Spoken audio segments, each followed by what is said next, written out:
when it comes to the conversation about a livable minimum wage, this argument here in this comment is made several times, and it is without a question of a doubt one of the dumbest arguments in the entire livable wage conversation. This person said, you should not need a living wage to work at McDonald's. Teenager work. Okay, first of all, we'll deal with the teenager work second. First of all, everybody who works deserves a living wage. All work is valid, all work is justifiable, and all work is needed. And if you work 40 hours in this country, if you work a full-time job, you should not need to rely on government assistance at the end of the month to pay your bills. That is not what the United States is all about. We're talking about people that put in full-time jobs, full-time weeks, and still need SNAP or some other type of government assistance to survive at the end of the month. That's not right. As a matter of fact, when the minimum wage was introduced, it was introduced as a livable wage, a bare minimum livable wage.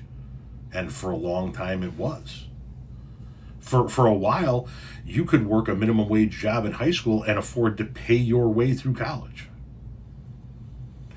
Congress has not kept up with the livable part of the living wage, the minimum wage.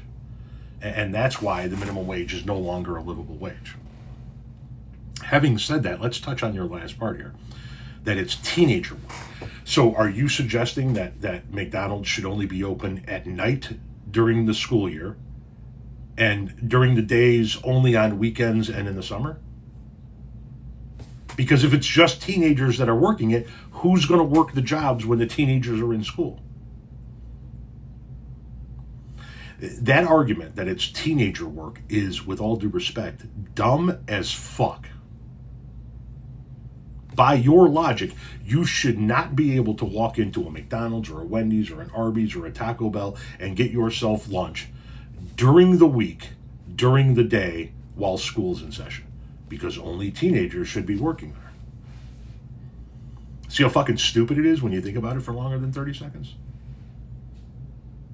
But more importantly, if you don't think that working at fast food restaurants or anywhere else that happens to pay minimum wage, the ones that still do pay minimum wage, if you think that those jobs are not worthy of a livable wage, then don't utilize them.